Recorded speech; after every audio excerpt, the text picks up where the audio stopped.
There we are, live on YouTube, Rev Wayne Still.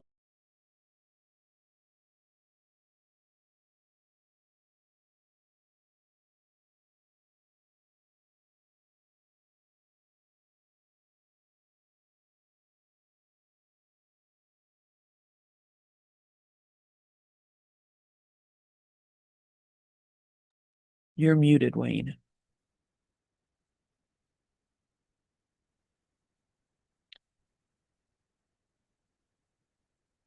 Hi there.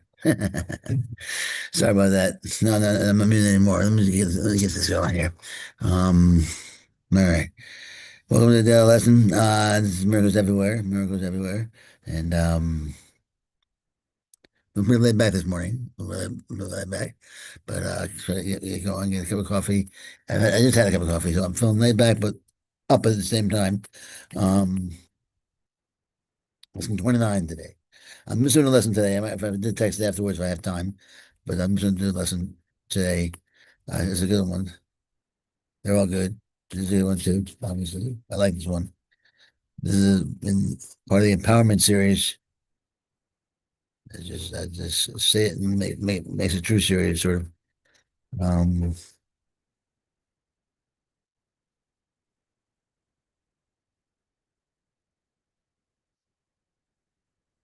Not everything I see.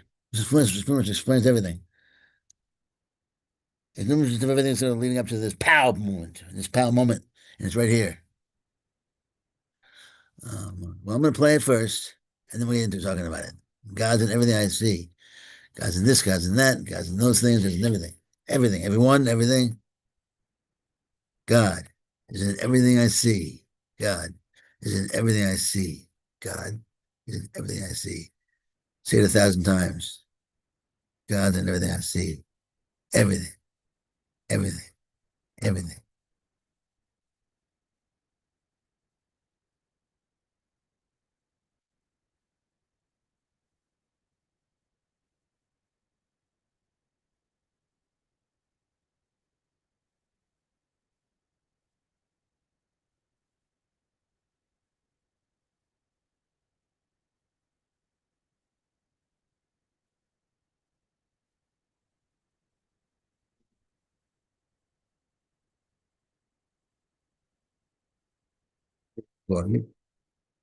This is by infraction music. It's called jazzy funk.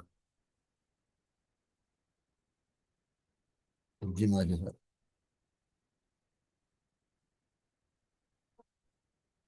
Lesson 29. God is in everything I see. The idea for today explains why you can see all purpose in everything. It explains why nothing is separate, by itself, or in itself. And it explains why nothing you see means anything. In fact, it explains every idea we have used thus far and all subsequent ones as well. Today's idea is the whole basis for vision. You will probably find this idea very difficult to grasp at this point. You may find it silly, irreverent, senseless, funny, and even objectionable. Certainly, God is not in a table, for example, as you see it. Yet we emphasized yesterday that a table shares the purpose of the universe. And what shares the purpose of the universe shares the purpose of its creator. Try then today to begin to learn how to look on all things with love, appreciation, and open-mindedness. You do not see them now. Would you know what is in them? Nothing is as it appears to you. Its holy purpose stands beyond your little range. When vision has shown you the holiness that lights up the world, you will understand today's idea perfectly. And you will not understand how you could ever have found it difficult. Our 6 2-minute practice periods for today should follow a now familiar pattern. Begin with repeating the idea to yourself, and then apply it to randomly chosen subjects about you, naming each one specifically. Try to avoid the tendency toward self-directed selection, which may be particularly tempting in connection with today's idea because of its wholly alien nature. Remember that any order you impose is equally alien to reality. Your list of subjects should therefore be as free of self-selection as possible. For example, a suitable list might include: God is in this coat hanger. God is in this magazine. God is in this finger. God is in this lamp. God is in that body. God is in that door. God is in that wastebasket. In addition to the assigned practice periods, repeat the idea for today at least once an hour, looking slowly about you as you say the words unhurriedly to yourself. At least once or twice, you should experience a sense of restfulness as you do this.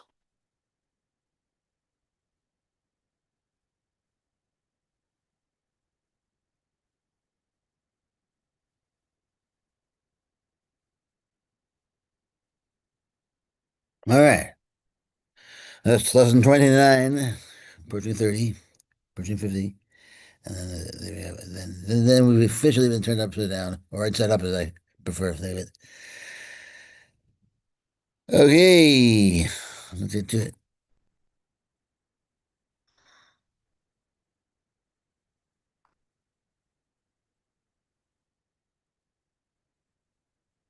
God.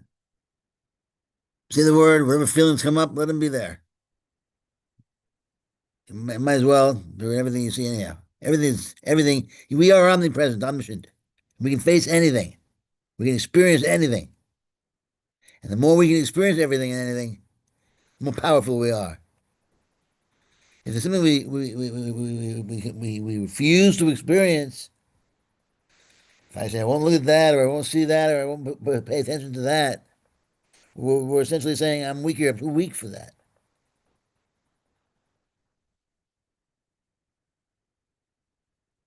God, love, peace is in everything I'm looking at. So if I'm seeing it differently, it's twisting up. It's twisted up in my head. I'm twisting it up.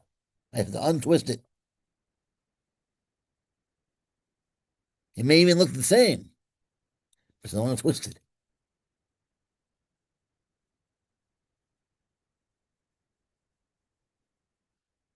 Lesson 29.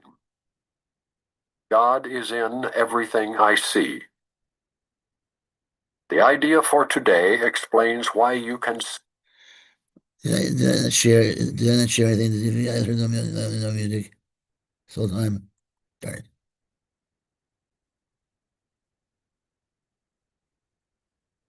Let's shut this down here. That's all right. Sorry about that, guys. You heard no music. I didn't shut this down. So you've been hearing no music the whole time. That's all right. What are you gonna do? What are you gonna do? All right.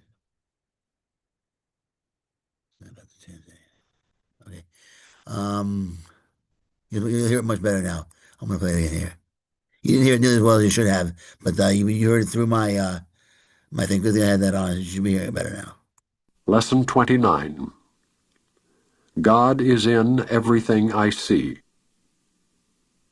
The idea for today explains why you can see all purpose in everything. It explains why nothing is separate, by itself, or in itself. It explains what omnipresence is, what omnipotence is, what omniscience is. It explains what it means to be everywhere, when there's no separation, when there really is no distance between you and your brother. Literally no distance. I mean, we know we can imagine that there's no distance in spirit. We can imagine that non-physically, in the invisible realm, there's no distance. But we have to imagine, right, that physically, what we call physical, there's distance. But what is it? It's the imagination. We're imagining distance, which means, according to physics, that definition of distance is meaningless because that's part of the dream. There's only the thought of distance between us. And that thought of distance is not real distance. It's just picture of distance. It's made up of mind stuff. So we're all really one giant. We're all a part of the same. It's made of the same stuff, the same energy, the same thing, the same substance as the body, which is actually a part of. There's no difference at all. It's in this part of this part over here, it places value on a part over there, but it makes differences and then similarities.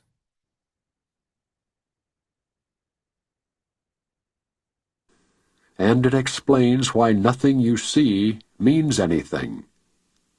In fact, it explains every idea we have used thus far and all subsequent ones as well. Today's idea is the whole basis for vision. Hence what I meant by pow. Everything led up to this is pow. We're here now. God's in everything you see. Everything. You can change your mind about this. You can change your mind about this. You can change your opinion about this. You don't have to see it this way. How can we have all this power? Because God's in everything you're looking at. God's in your mind. And God is in your mind wherever you're looking at. That's the thing your awareness is. If you want to feel God, look at the sky at night. Look at the stars in the sky. That's in your mind. And see, that's part of you. You are the sky. You are heaven. You are the kingdom. This is right out of the course. Of course.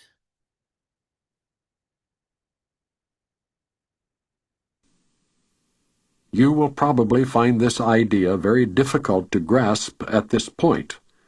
You may find it silly, irreverent, senseless, funny, and even objectionable. Certainly God is not in a table, for example, as you see it. Yet we emphasized yesterday that a table shares the purpose of the universe, and what shares the purpose of the universe shares the purpose of its creator. Try then today to begin to learn how to look on all things with love, appreciation, and open-mindedness. You do not see them now. Would you know what is in them? Nothing is as it appears to you. It's I was reading who was it? I forget his name, but I was reading somebody once, and he said, what is man?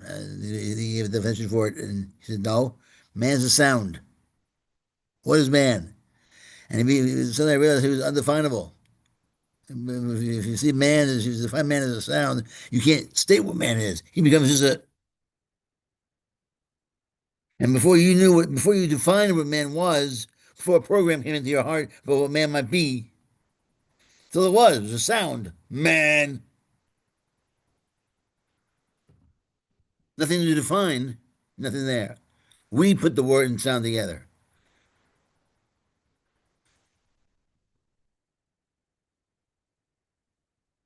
holy purpose stands beyond your little range.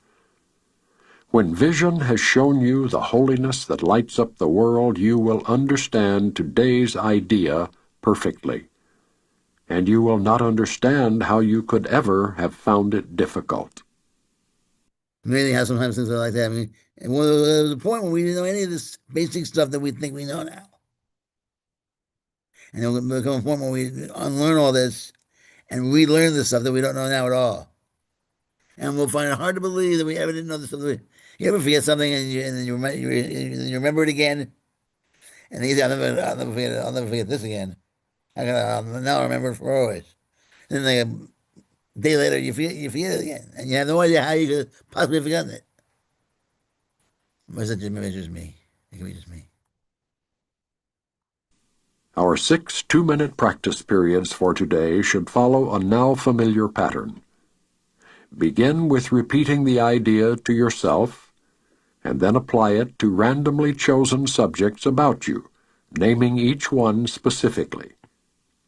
Try to avoid the tendency toward self-directed selection, which may be particularly tempting in connection with today's idea because of its wholly alien nature. Remember that any order you impose is equally alien to reality. It's actually a pretty good lesson for generalization. Any lesson that you impose something on the Holy Spirit's direction, you want to let Him lead the way. You have no idea really where He's going.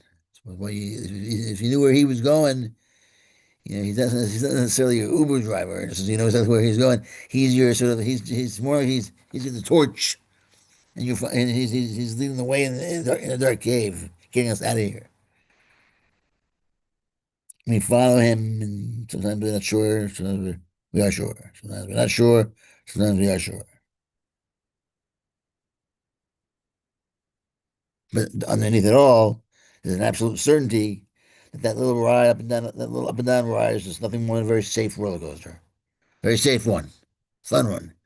We can actually stand up if we want to and put our arms in the air and laugh and enjoy. Your list of subjects should therefore be as free of self-selection as possible. For example, a suitable list might include: God is in this coat hanger.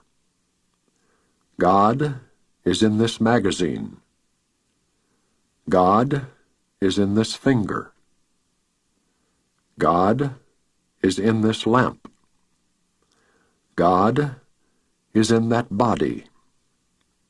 God is in that door. God is in that wastebasket. In addition to the assigned practice periods, repeat the idea for today at least once an hour, looking slowly about you as you say the words unhurriedly to yourself. At least once or twice, you should experience a sense of restfulness as you do this.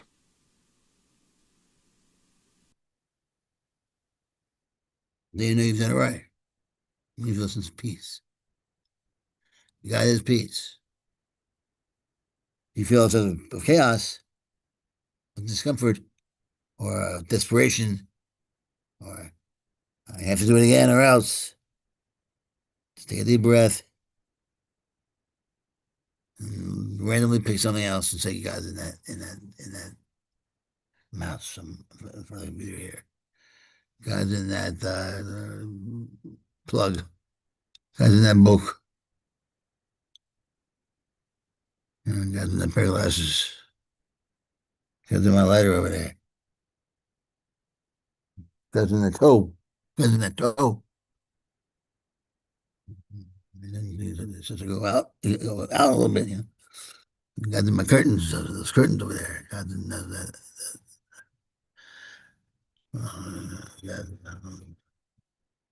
God's in the hangers, those hangers over there. You go on, that's it. No big deal. Nothing a big deal about it. Push on it, make it happen. Something happen that's not happening. Once in a while, just do what it says. Just do what it says, and just do it. And do it don't do anything big. There's a better word, just be it. Just be through it. Allow yourself just to be what you're being in those moments as you're doing the thing. Rely more upon how you're feeling as you're doing it.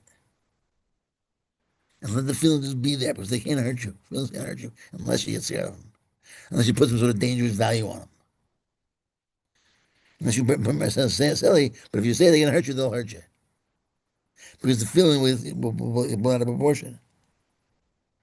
The feeling becomes a dangerous feeling. That's the feeling of danger. But if you know that the dangerous feeling is just that, a feeling, and then if you're scared of the feeling, then the feeling becomes a non-dangerous feeling. They can't hurt you.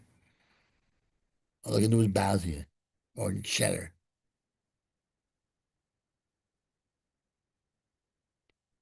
And you realize you've been making the feeling up the whole time anyhow. And be able to tell the joke. And that's when it all becomes very funny.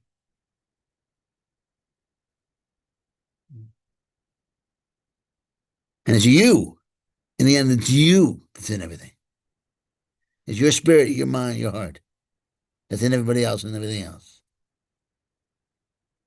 And everyone knows who's done this for some time. That when you look at something, it's you, it's me that's in that cup. It's me that's in that floor tile over there. It's me that's in that robe over there. It's me that's in my wedding ring.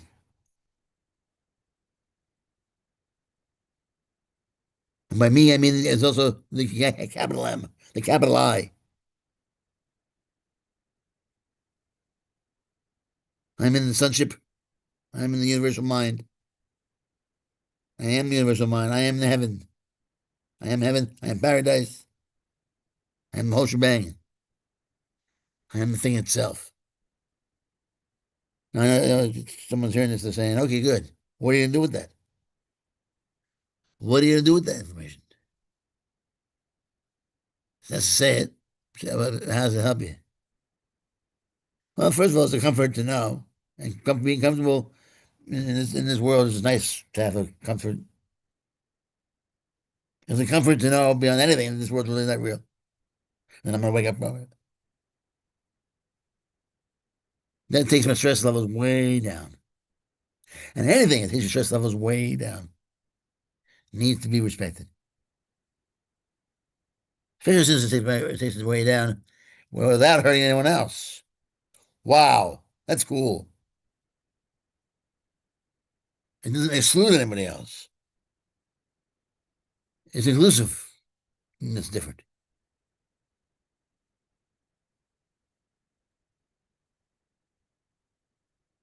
At the same time, being very, very powerful, not some wishy-washy approach to God.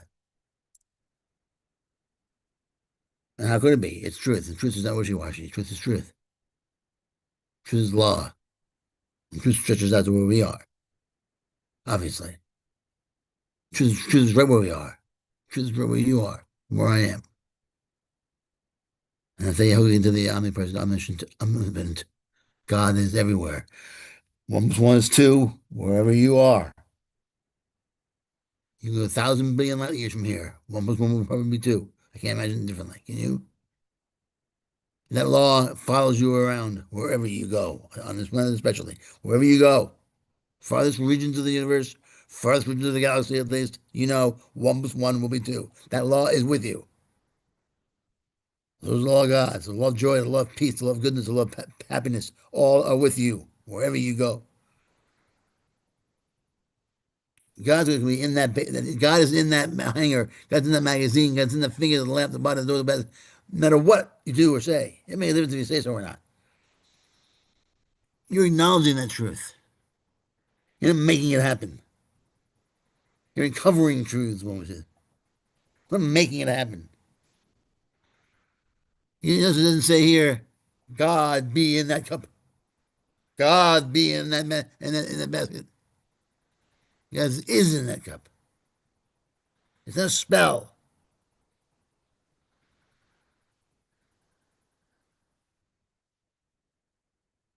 We're saying what it is. God's in the door. How? What do we know right now? You're relearning the way things are. You're relearning the way things are. So the new physics.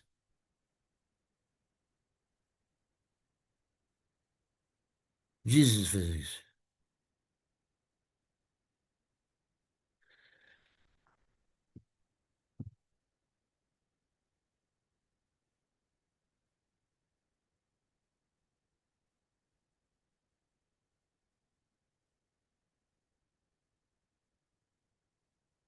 All right. Well, guys, my time is up. Thank you so much for coming around. It's 4 minutes from now. My time is up. So I'll say goodbye now. Thank you so much for coming by. I hope I was helpful today. Tomorrow is Saturday, right? No, tomorrow's Friday. Tomorrow's Friday. I'll be here at 2 p.m. tomorrow, 2 p.m. Eastern, of course. And until then, thank you so much for being here. It's a nice little house today, so I like that. And I will see you all tomorrow at 2 p.m. if you can. If not, hopefully you'll be listening on the live stream and so forth. So until then, everyone, peace. Thank you so much, Rev Wayne Stills. Bless you, and we look forward to